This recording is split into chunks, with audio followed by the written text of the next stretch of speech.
Sometimes a story doesn't begin with thunder or warning.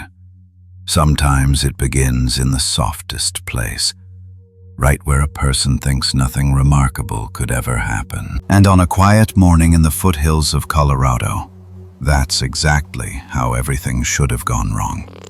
And somehow didn't. The sun had barely risen over Pine Hollow when Eleanor stepped onto the narrow walking trail behind her family's home.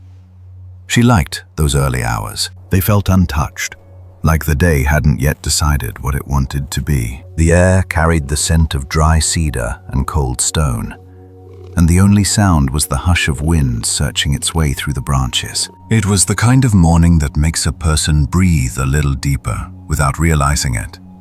She wasn't looking for anything, just a moment of peace before responsibilities stacked themselves again. But life has a way of nudging us gently toward the things we don't know we need. A few steps farther down the path, she noticed something small beneath a fallen juniper limb, so still, she almost walked past it. When she leaned closer, the shape came into focus.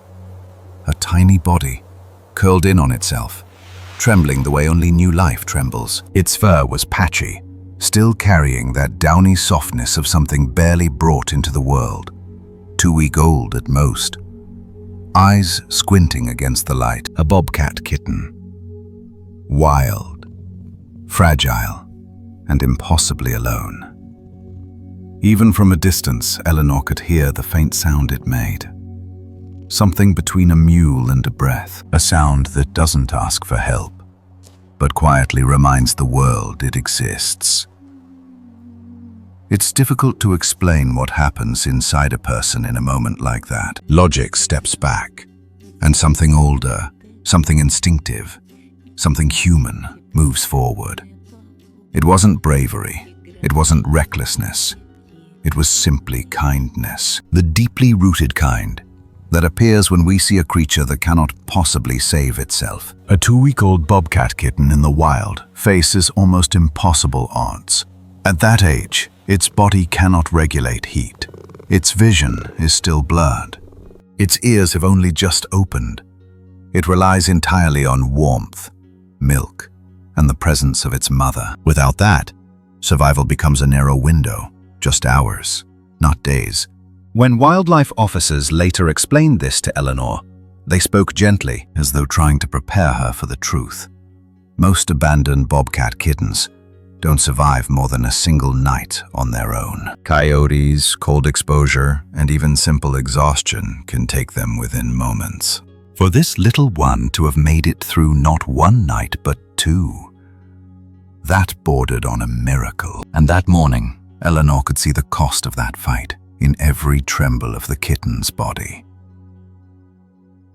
She moved slowly, lowering herself onto the cool dirt so she wouldn't frighten the small creature. The wind brushed her hair forward, and she used her hand to tuck it behind her ear, revealing a face softened with worry and something else, an ache that rose from both compassion and helplessness. When she reached her hand out, the kitten didn't run. It simply lifted its head, as if trying to understand the shape of the world moving toward it. That single motion, small, barely coordinated, hit her harder than she expected. She remembered the day her family found their senior tabby, Oliver, nearly 14 years earlier. She'd been a teenager then, still learning who she was. Oliver had been small, scared, and hungry. Nursing him back to health had been the first time she realized how deeply she cared for creatures who could not ask for anything, yet needed everything. This kitten stirred that same part of her, the part that didn't wait for permission, the part that believed kindness was always worth the risk. She lifted the juniper branch, expecting the kitten to retreat, but instead it stretched forward, too weak to stand, head wobbling as if it were searching for something familiar. Warmth, scent, heartbeat. And that was the moment everything changed. Eleanor unbuttoned the top of her denim jacket and slid her hands beneath the kitten's small body. It weighed almost nothing, like holding a handful of breath. Its chest rose against her palm in quick, fluttering movements. She pulled it close to her collarbone, letting the warmth of her skin do what nature had begun, but could no longer carry through. The world around them seemed to be quiet. Even the wind paused long enough to let her hear the kitten's faint, fragile purr. There are moments in life when we stumble into a responsibility we never asked for. Moments when something small, helpless, or unexpectedly soulful appears at our feet, reminding us that love is often not a choice. It's a response. And the truth is, many of the people who end up making the biggest difference never planned to. They were simply present at the right moment, willing to open their hands instead of closing them. For Eleanor, that morning marked the beginning of something she couldn't yet understand. She only knew one thing. Leaving this kitten behind was impossible, even if she didn't know what would come next. Even if fear pressed against her ribs. Even if bringing a wild animal home created more trouble than she could see from where she stood. But she held it anyway. That's the quiet courage the world rarely applauds, yet desperately needs. Kindness that doesn't make a sound, but still chooses to show up. People often talk about miraculous rescues, as though they begin with dramatic music and bold declarations. But most of the time, they begin the way this morning did, with a simple encounter, a gentle pause, a small look saying, "I won't let you disappear." Emotional stories rarely announce themselves. They slip in softly, like Lark, the name she would give the kitten later, tucked inside her jacket, trusting the warmth she offered. And the surprising thing is how often these tiny, unexpected connections reshape the lives of the people who never imagined they needed changing. Sometimes the smallest creatures carry the biggest lessons about love, loyalty, and what our hearts still have room to hold. Eleanor took one last look at the trail, then turned toward home with the kitten pressed to her chest. She didn't know how her father would react. She didn't know if the kitten would make it through the day. All she knew was that the moment she lifted that fragile life from the dirt, the path behind her closed, and the one ahead opened. And the hardest part of the story hadn't even begun yet. If you've ever felt a small life change your own in ways you couldn't predict, stay with me. This story may bring a familiar warmth back to you. Some choices look simple from the outside. A small creature, a shivering body, a moment of mercy. But the truth is, the hardest choices are rarely about what we pick up. They're about what we carry home. And as Eleanor walked back toward her house with that bobcat kitten tucked against her collarbone, she knew she was walking straight into the kind of decision that reshapes a family. Quietly and forever. The morning air had warmed only slightly, but the kitten, Lark, was still trembling against her jacket. Each tiny movement felt like a reminder that time mattered. Eleanor held her closer, almost afraid her own heartbeat might be too loud for such a fragile creature. The trail behind her seemed to fade with each step, and in its place came the rising weight of reality. Home wasn't a place where surprises were welcome. Not anymore. Her father, Gregory, had grown careful with change, gentle about it, but firm. Some changes had hurt him once, and he didn't forget. He wasn't unkind, just guarded. And the moment she pictured his expression when he saw what she was carrying, Eleanor felt the knot tightening in her chest. Taking a wild bobcat kitten inside a family home wasn't just unusual. It carried real consequences. Even at 2 weeks old, a bobcat has very different instincts from a domestic cat. Their claws develop early. Their mobility escalates quickly. Their bodies, designed for survival, behave differently from the tame animals people are used to. Wildlife experts often repeat a simple truth. A bobcat kitten is not a pet.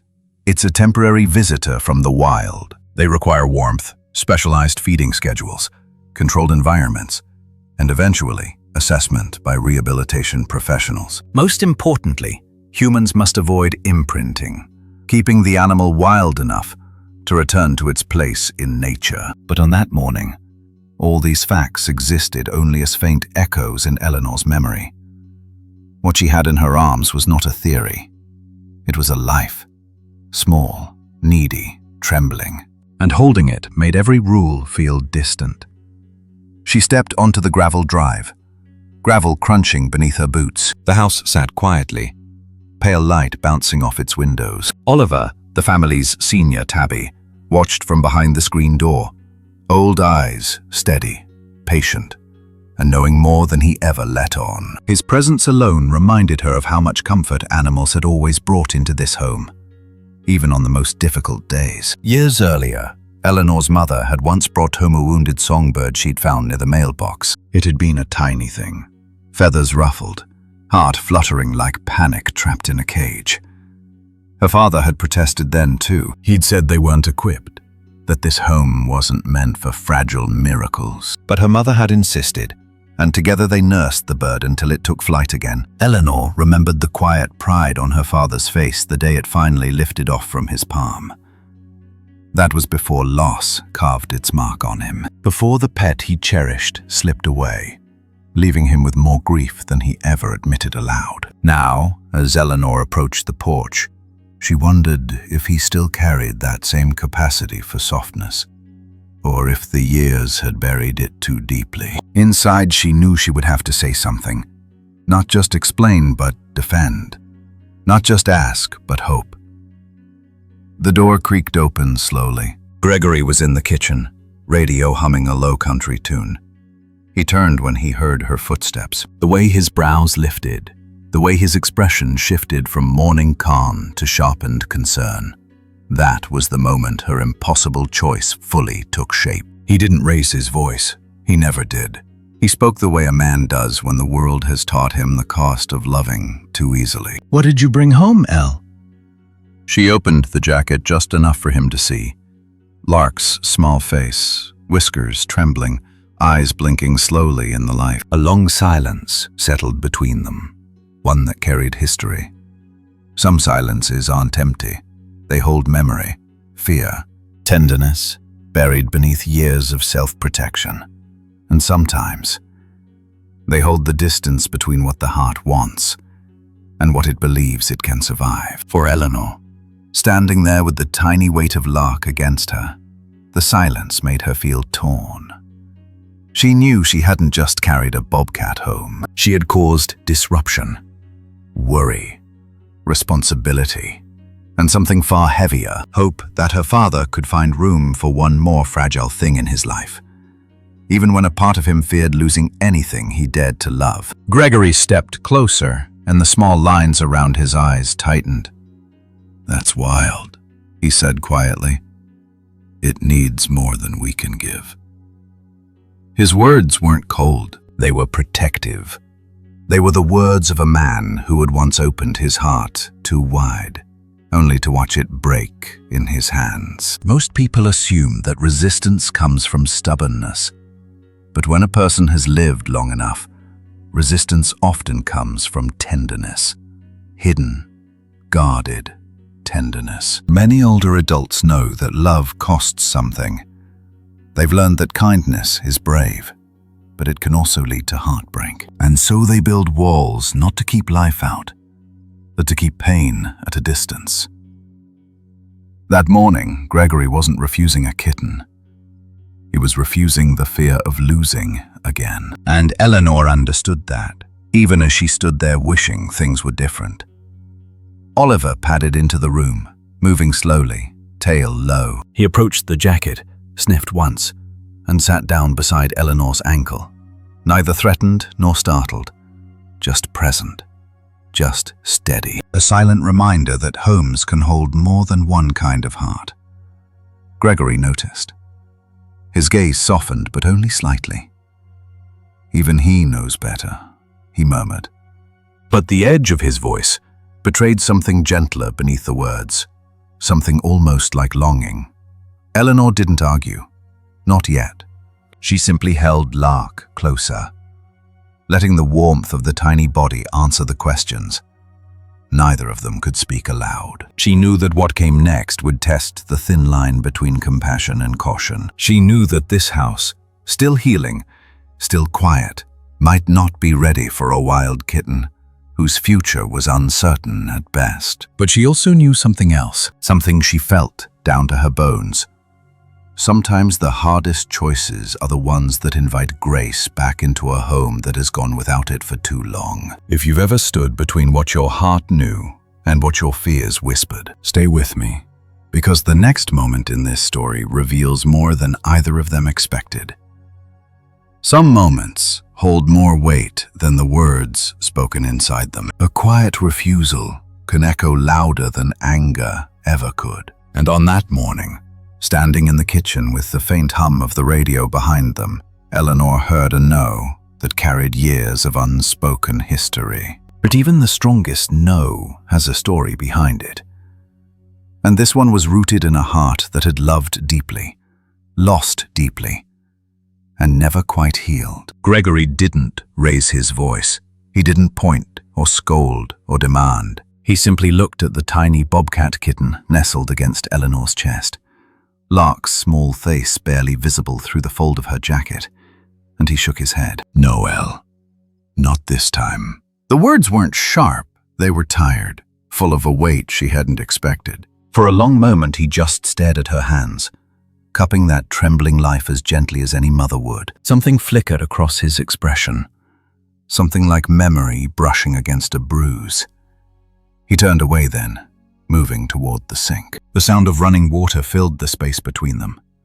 Not loud, just enough to signal a boundary he believed he needed to hold. People often think refusals are about rules, financial concerns, logistics, responsibility. And yes, those things matter. But more often, no grows from fear, from tender places someone would rather not revisit. Gregory wasn't speaking as a man who disliked animals. He spoke as someone who had once loved one too much. Years earlier, before life pressed down on him in ways that can't easily be named, he had taken in a rescue dog, a soft-eyed, loyal creature he'd found trembling outside the hardware store one winter evening. The bond they formed had been the kind that grows between two beings who quietly understand each other. And when illness came and swept that dog away long before its time, something in Gregory closed, not in anger, in self-protection. Since then, he'd drawn careful lines around himself, not cold lines, just cautious ones. And so when he looked at Lark, he didn't just see a wild kitten. He saw the risk of loving again. He saw the cost of attachment. He saw the possibility of heartbreak. And heartbreak had already taken more from him than anyone realized. A few years after the loss of that dog, Eleanor remembered coming home from college one weekend to find her father sitting on the back steps, staring at the field stretching behind their house. His hands were folded, not in prayer, but in a kind of searching stillness. Oliver, then younger and stronger, had curled himself at Gregory's side, pressing his warm body against him, the way animals do when they sense an ache in their humans. Gregory hadn't said anything when Eleanor sat beside him. He just nodded toward the distant line of trees and whispered, "I used to think I'd be better at letting go." It was the closest he ever came to telling her just how much that loss had changed him. And now, years later, that old wound surfaced again in the quiet shake of his head, in the hand that lingered too long on the counter, in the way he avoided looking directly at the small, beating heart inside her jacket. "No," he repeated, softer this time. "We can't take in another, not like this." There is a kind of grief that teaches a person to turn away from anything fragile, not because they don't care, but because they care so deeply, they fear they won't survive another goodbye. For many people, especially those who've lived long enough to experience several chapters of loss, love becomes something to approach carefully. The heart grows wiser, yes, but also wary. And for someone like Gregory, who had already weathered more than enough storms, the thought of opening his door and his heart to a creature as vulnerable as Lark, it felt like standing on the edge of a cliff.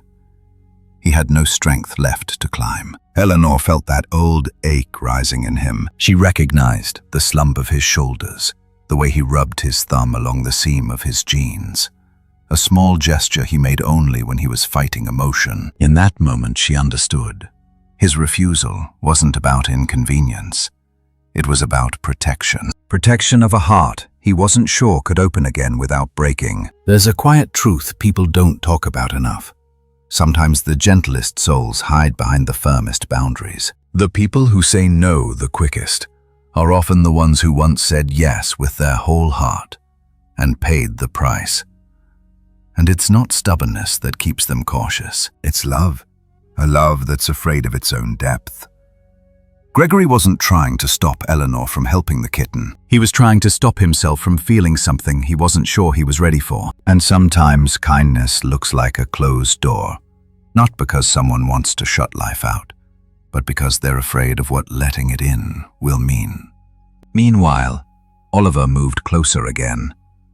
He touched his nose carefully to the edge of Eleanor's sleeve, sensing the frailty inside. He didn't hiss. He didn't retreat. He simply looked up at Gregory with those patient old cat eyes that seem to know more about the human heart than humans do. For a brief second, Gregory paused, hand on the sink, shoulders tight. He didn't say anything. He didn't soften completely, but something in his expression cracked open, if only by a fraction. "I just don't want you to get hurt," he murmured. A confession disguised as a caution. Eleanor held Lark a little closer, feeling the tiny heartbeat against her palms. She didn't argue. Not yet. She wasn't ready to push him further, and she wasn't ready to put Lark down.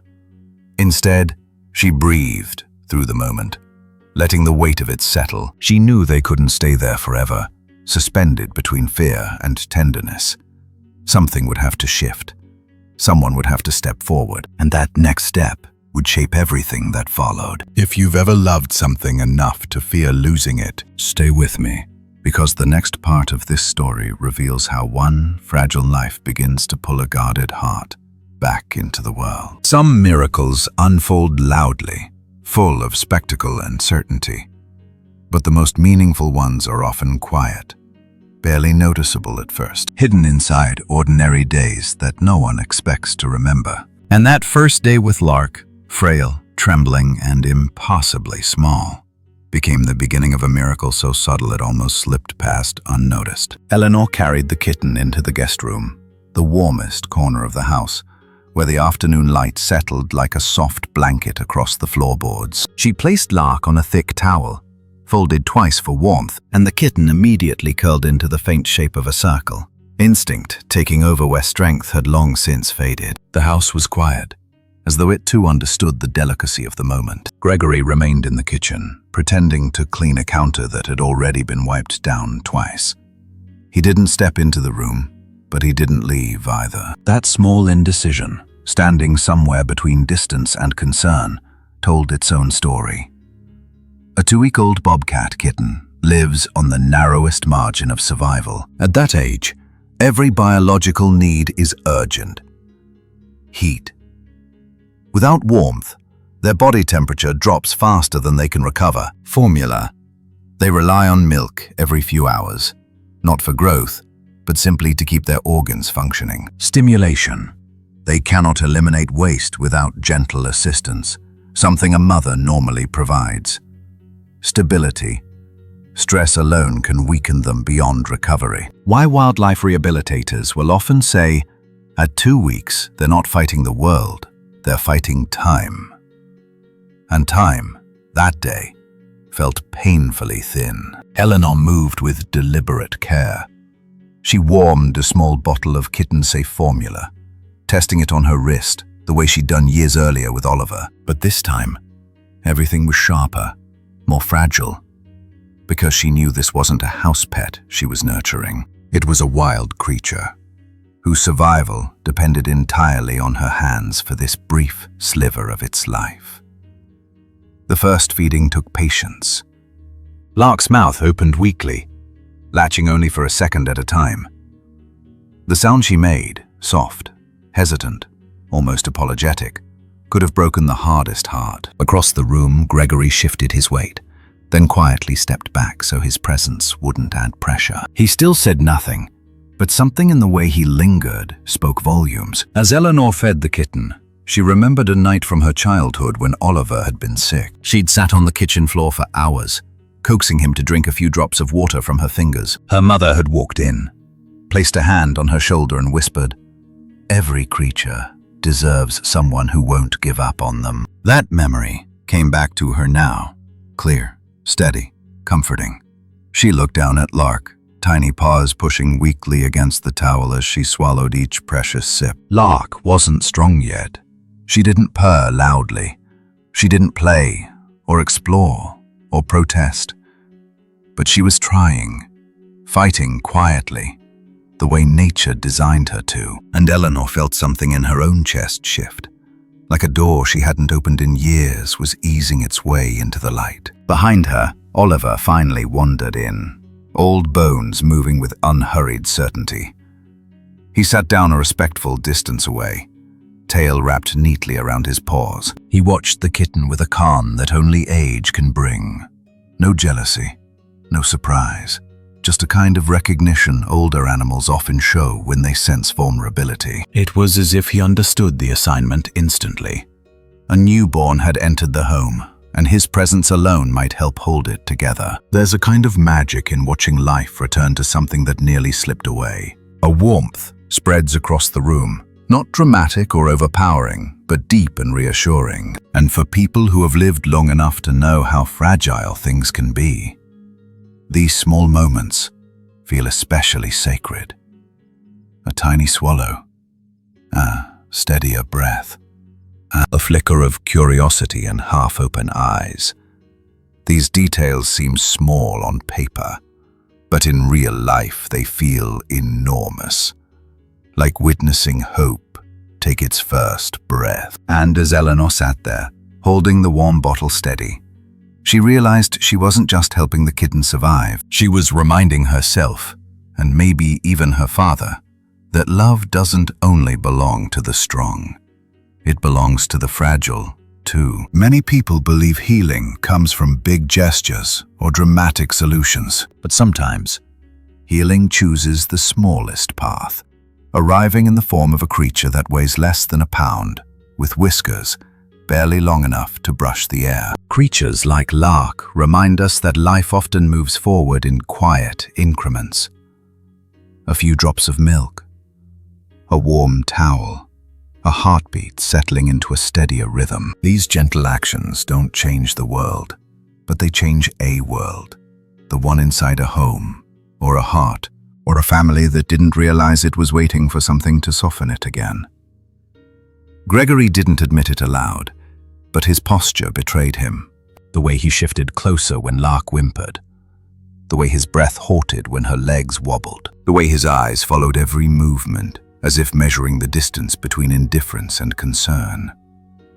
Sometimes closeness begins with watching. Sometimes watching becomes caring, long before a person realizes it. Late that evening, when the house settled into its nighttime stillness, something unexpected happened.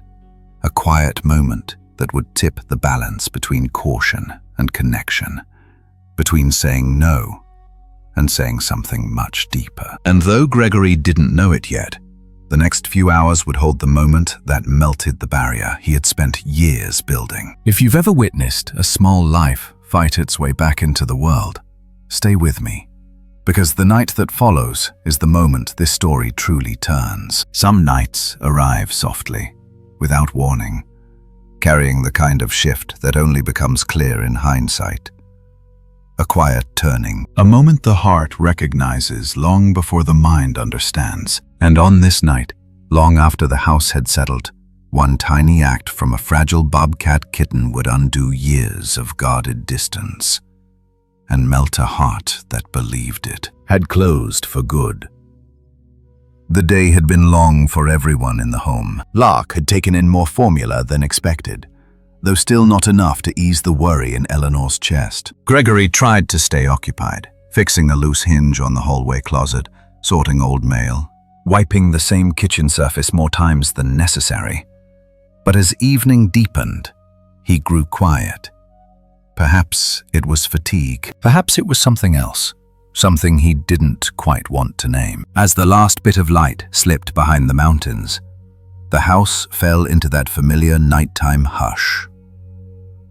The soft hum of the refrigerator, a distant car on the county road, the creak of old wood settling as temperatures dropped. Oliver curled himself near the edge of the guest room, his gentle companionship offering a kind of watchfulness that seldom draws attention, but always makes itself known. Lark slept then, breathing in shallow, steady pulses, tucked inside a small nesting box lined with flannel. Her breath was quiet enough that Eleanor had to watch the rise and fall of her chest to be sure she was still fighting. Eleanor changed into an old sweater and sat beside the box, her fingers resting lightly on its edge. She thought she might stay awake the whole night, but exhaustion is a persuasive thing.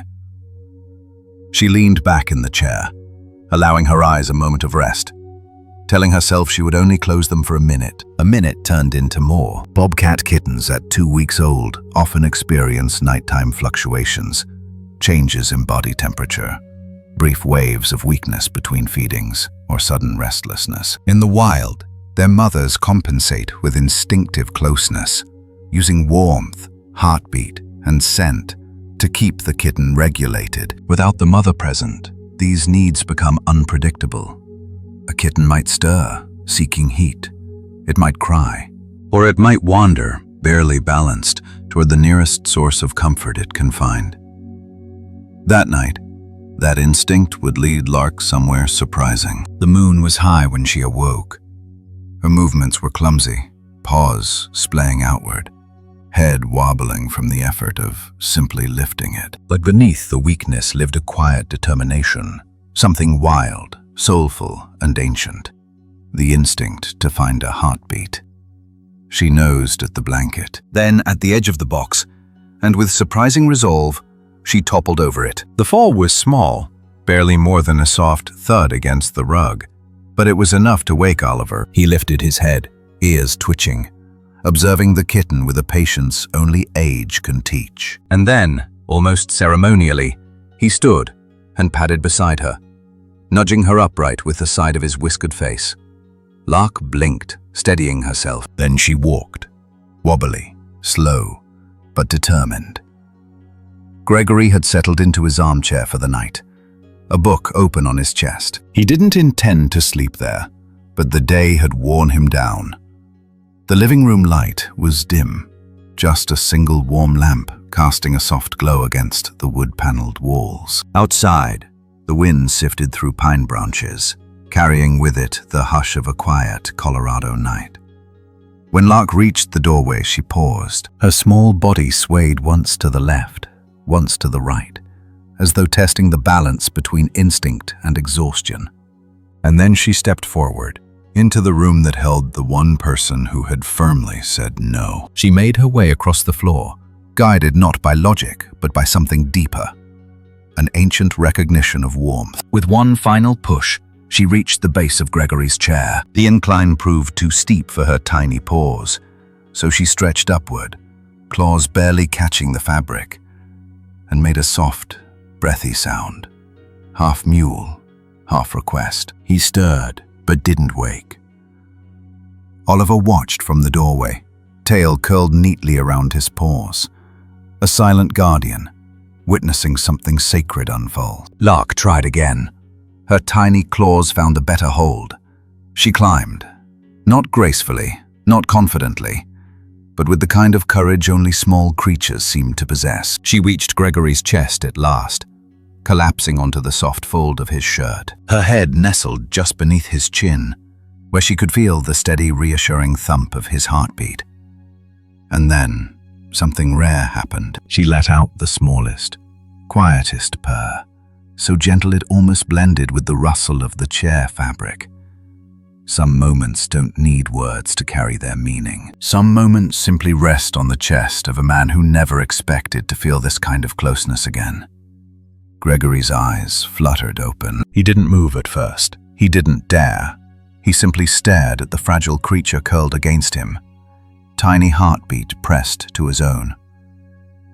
The world seemed to still. The house grew even quieter, and something in him, something tender, something long buried, broke open with a soft ache. For a man who had learned to guard his heart, this tiny act meant everything.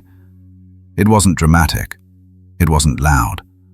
It was just pure. A small creature seeking comfort. Trust offered without hesitation. Love given before permission was asked. And sometimes, the smallest lives remind us of the love we thought we'd lost. People often believe transformation comes through grand gestures, deep conversations, or sudden insight. But for many, especially those who have weathered years of responsibility, loss, and quiet resilience, transformation arrives in gentler ways. Not a shout, not a revelation, just a warm weight settling against the chest. Just a breath falling in sync with their own. Just a fragile being asking for safety and offering connection in return. This wasn't a moment of magic. It was a moment of honesty. A reminder that hearts don't stay closed forever. They simply wait for something small enough, tender enough, to slip through the cracks. Gregory let out a slow, steady breath. He didn't push her away. He didn't speak. He just placed a careful hand, hesitant, trembling slightly, along the kitten's back. And that was the moment the house felt different. Lighter, warmer, more alive. The next morning, Eleanor would find them exactly like that. Her father asleep, Lark curled beneath his chin, his hand gently resting over her tiny body. A picture of a man who had unknowingly stepped across the boundary he'd built for himself. A picture that said more than any words could. If you've ever witnessed someone soften in the presence of something small and vulnerable, stay with me. The transformation that follows is just beginning. Most changes don't arrive like storms. They don't force their way in. They slip quietly into a home, one small act at a time, soft enough to be missed, steady enough to reshape everything. And in the weeks that followed, that was exactly how Gregory changed. Gently, privately, almost without realizing he was becoming the very thing he once feared to be again. Someone who loved. The morning after, Lark climbed into his arms. Gregory didn't speak of what happened. Not a single word, but silence, when held the right way, can be its own confession.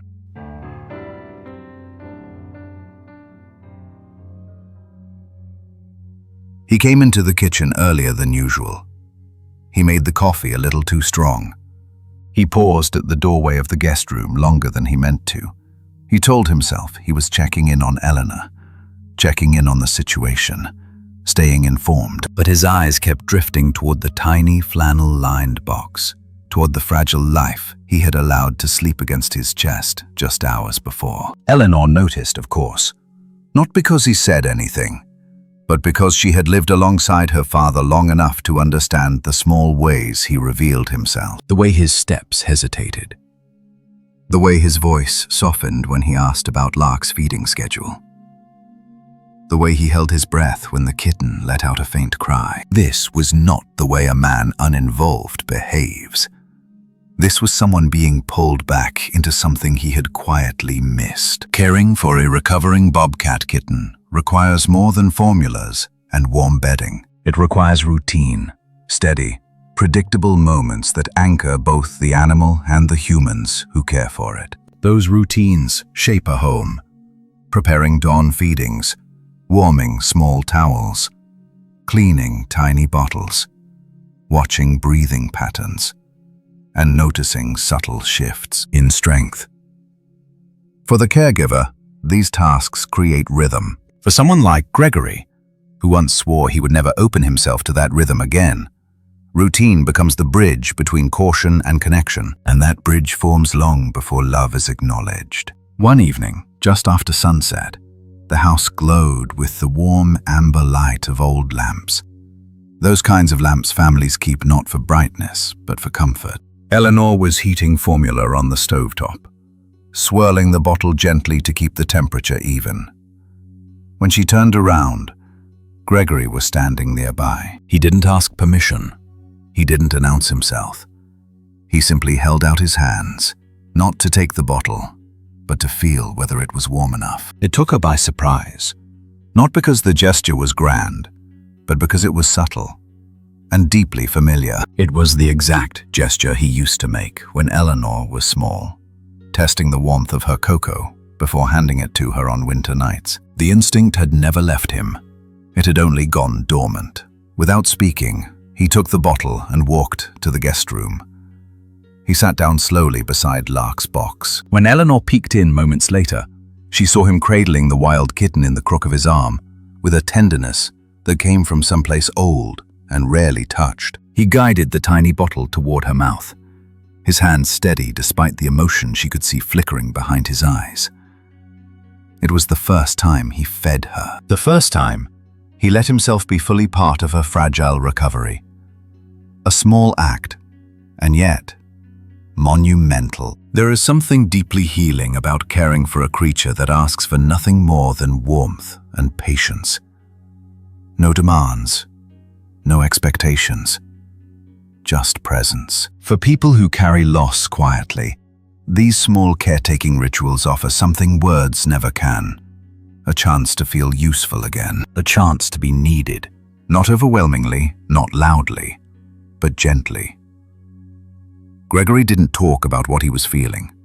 He didn't say he was afraid. He didn't say he remembered how it felt to lose the dog he once loved.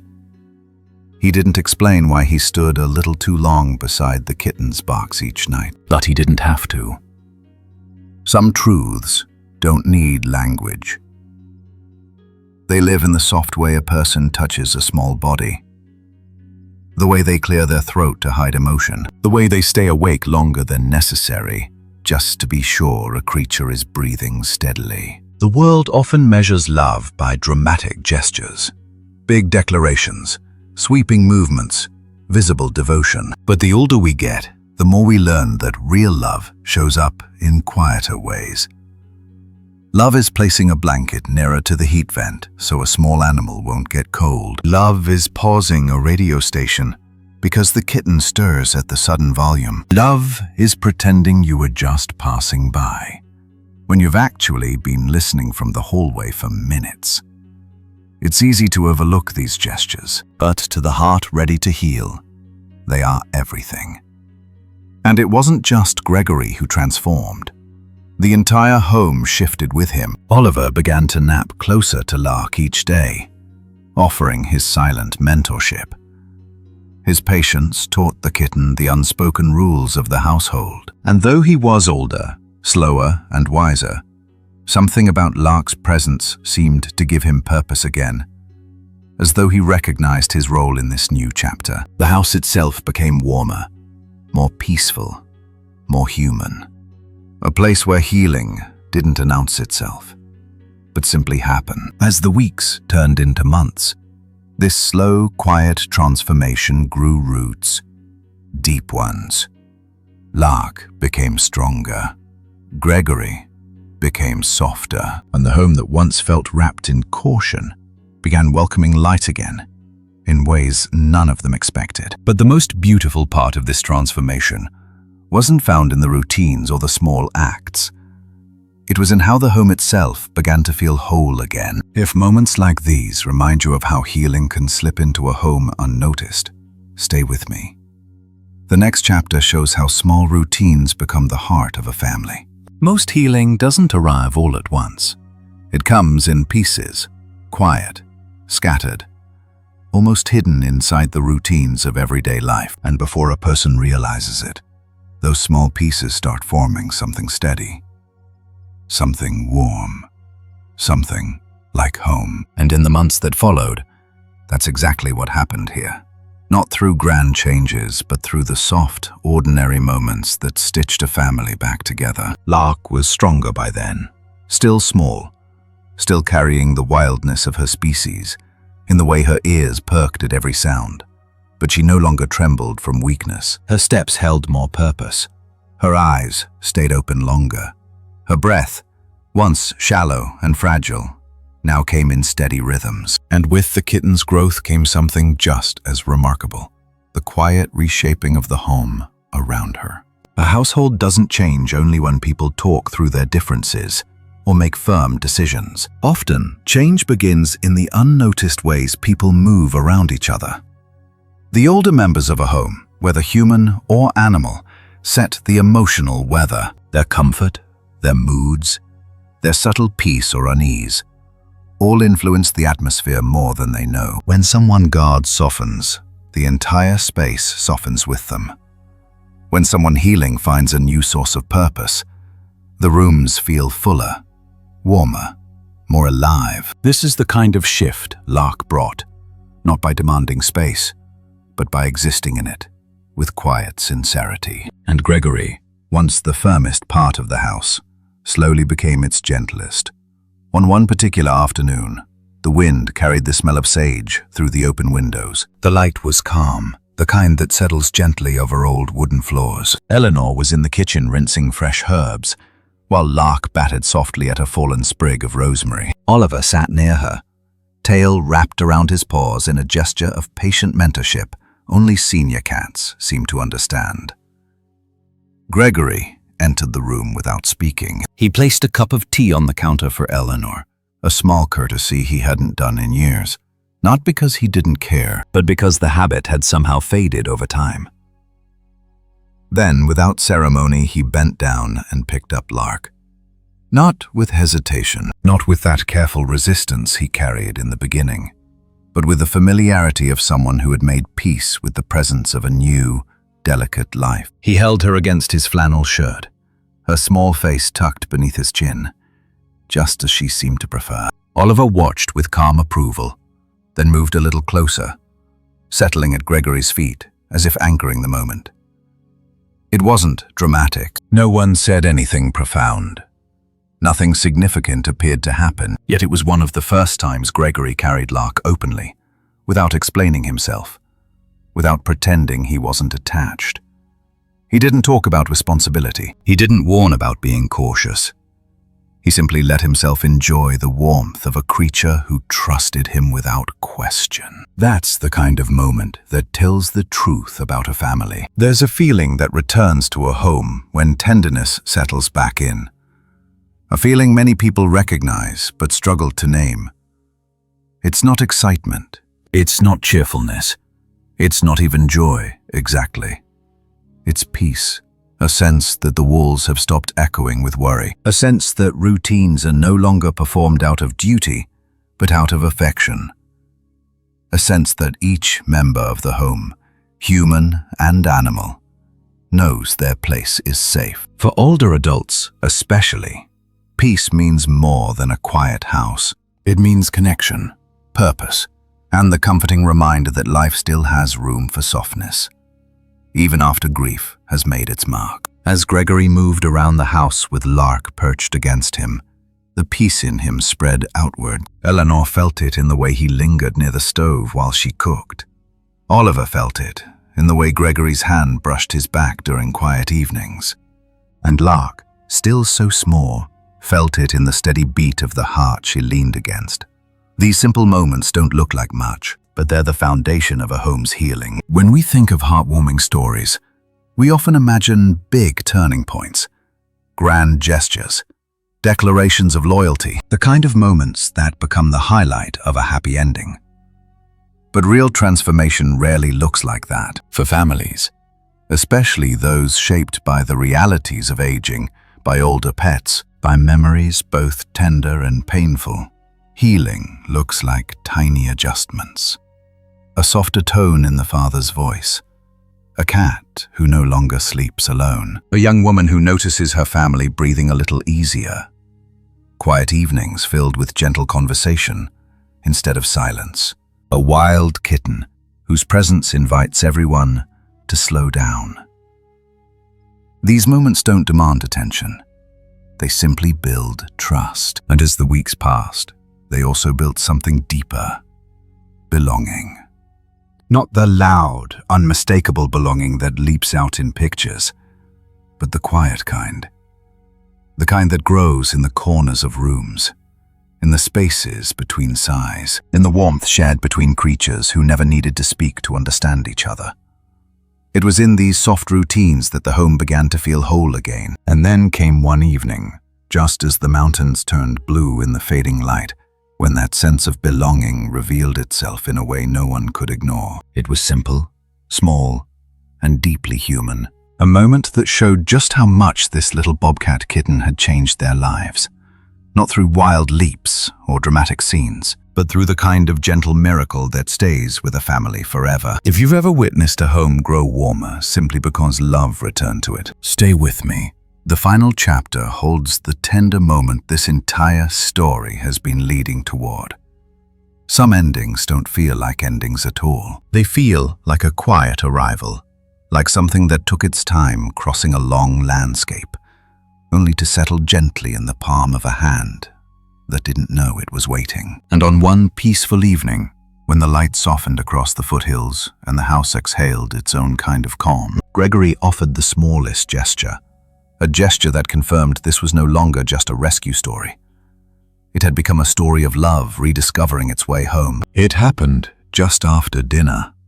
The dishes were stacked neatly, the kettle was warming, and the soft rustle of leaves brushed against the windows. Eleanor sat on the couch, leafing through a worn book, though her attention drifted from the page every time she heard the faint sound of paws against the floor. Lark, now stronger, moved with a blend of kitten curiosity and bobcat instinct, wide-eyed, alert, always testing the edges of the world around her. She padded across the room, sniffing the cool air near the doorway, then circled back toward the living room where Gregory rested in his usual armchair. Oliver slept nearby, his breathing slow and contented.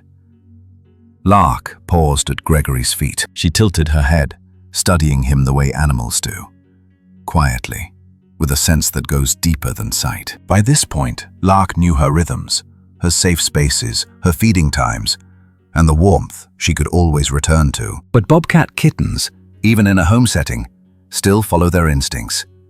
They seek the heartbeat they trust most. They seek loyalty in the simplest form, being near the one who once said no, but somehow became the one they leaned into. For many animals, trust is not built through grand gestures. It's built through repetition, the soft kind of loyalty that forms when someone shows up, again and again, with warmth, patience, and consistency. Lark had sensed this long before either human could admit it.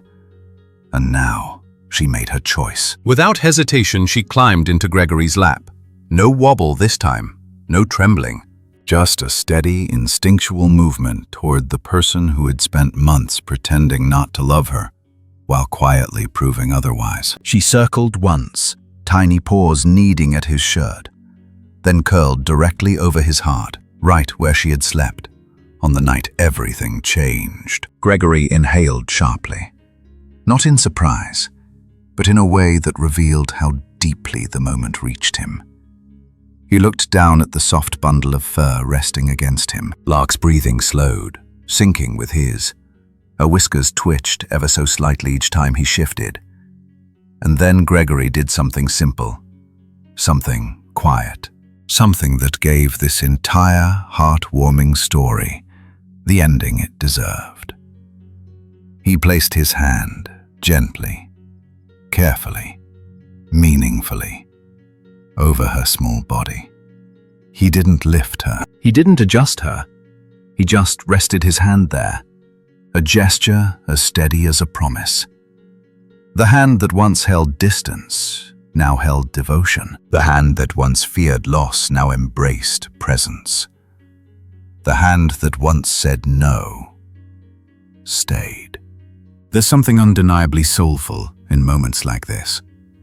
Moments that remind us how kindness can return to a life that thought its softness had run dry. Many people in the second half of life understand this truth intimately. Love changes shape over the years, but it never disappears. It only waits for a reason to rise again. What happened in that armchair wasn't loud or sweeping or dramatic. It wasn't the stuff of fairy tales, not the kind full of magic and spectacle. It was the kind of fairy tale that grown hearts understand better. A story where healing comes quietly, where love returns through small steps, and where loyalty is expressed not in grand declarations, but in a warm hand that chooses to stay. Eleanor watched from across the room. She said nothing, not wanting to disturb the delicate peace forming in front of her. But a soft ache spread through her chest, the happy kind, the one that reminds a person that family can mend in unexpected ways.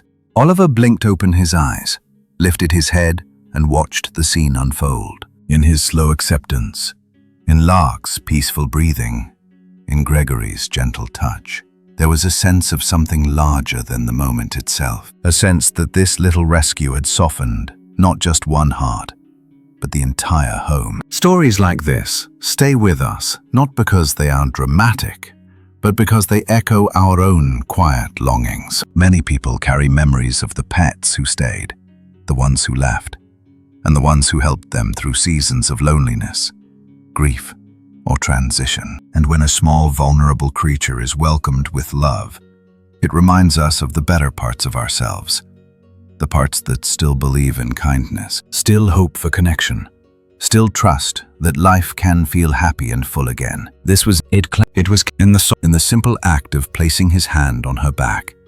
He chose connection over fear. Homes rarely change in an instant, hearts even less so. But sometimes, one small life can shift the entire atmosphere of a home, bringing peace where there was worry, warmth where there was distance, and love where there was caution. If stories like this touch your heart and remind you of the kindness still alive in the world, I'd love for you to like this video, subscribe, and stay with us for more heartwarming stories that honor the deep connection between humans and the animals who trust us. And if you feel moved to support rescues and help heal wild animals like bobcats, those soulful, loyal, quietly brave creatures, your super thanks or donation will go directly toward giving more fragile lives a safe place to grow strong again. Thank you for being here, and thank you for caring.